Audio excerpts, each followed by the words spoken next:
Avrebbe detto alla madre che usciva per fare un giro con un amico, mandandole poi un SMS per chiederle di stare tranquilla e di avere fiducia in lui. Sarebbe questo l'ultimo messaggio scritto al cellulare da Federico Bertollo, il 23enne di Cittadella, deceduto dopo aver assunto una dose di eroina, iniettata, secondo le prime ricostruzioni dei carabinieri, dall'uomo che gliel'ha procurata, il quale invece nega questa circostanza, una differenza importante per le implicazioni penali che potrebbe comportare. Il fratello di Federico, Andrea, è anche avvocato e detta la linea della famiglia. Noi come famiglia ci costituiremo parte civile nel procedimento penale che si è aperto nei confronti di questo individuo.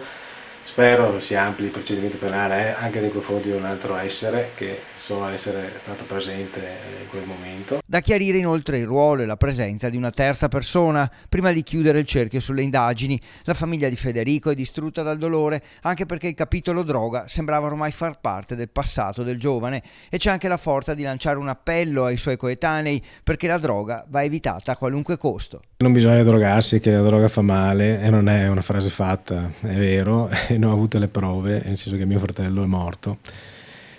E non avrei mai pensato potesse succedere a mio fratello, potesse succedere a noi, perché quando si vede nelle pagine dei giornali, nei rotocalchi, nelle televisioni, si dice sempre oh guarda è capitato questo, poverini, qua là, ma non si pensa mai capiti a noi. Invece può capitare a tutti.